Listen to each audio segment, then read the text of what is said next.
Cebu, maing Buntag Pinoy, adlaw karon nga Biyernes. Misugat ka nato matag sayo sa buntag si Emmanuel Manny de los Santos Rabacal. Pinaagi sa tulumanong Hello Cebu, maing Buntag Pinoy. Siya naghatod sa mga nagunang balita dungan sa paghisgot-hisgot sa mga isyu nga nagpaluyo niini. Atong balik lang taon ang namong career sa inilang magsisibya sulod sa nakalabayng 5 kadekada. Nagsugod ang iyang career niya itong 1961 sa Visayan Broadcasting Network ug host sa Northern Broadcasting Network.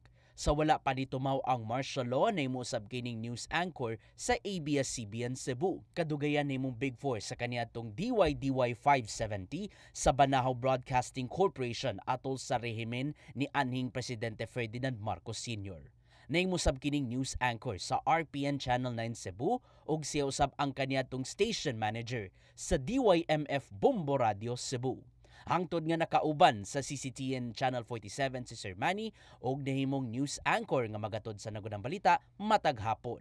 Nakauban siya matag buntag sa tulumanong Hello Cebu, maing Buntag Pinoy. Gipamatud-an ni Sir Manny ang pagkapropesyonal isip usa ka magsisibye diin kinahanglan andam siya una mo atubang sa kamera. Maunta ni tamdan sa mga bagong broadcast journalist karon.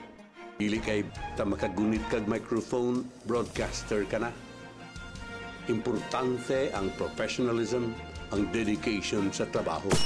Vocal usab si Rabacal sa mga nagunang issue sa palibot maong nimo siyang kolumnista sa Super Balita Cebu. Gawa sa pagkamagsisibya, gipakita usab ni Sir Manny nga maayo di ay sa pag-arte.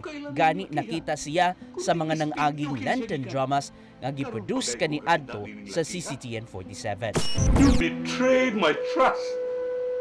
You betrayed me.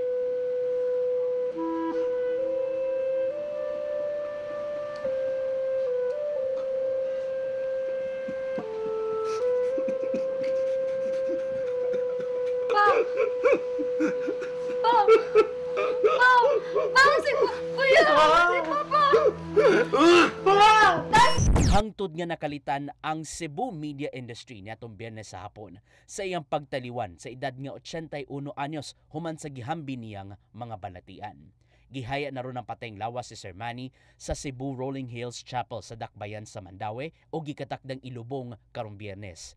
Dungan sa nagbaha karon nga pagpadangat sa pasubo, ang pagsaludo sa pagkapropesyonal ug labing maayong kauban sa natad sa pagpanibya.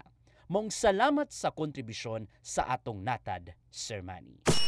Ni Konsyal Manuano Inukando Tabal, ako hangtod sa Lunes pohon. God bless. Bye.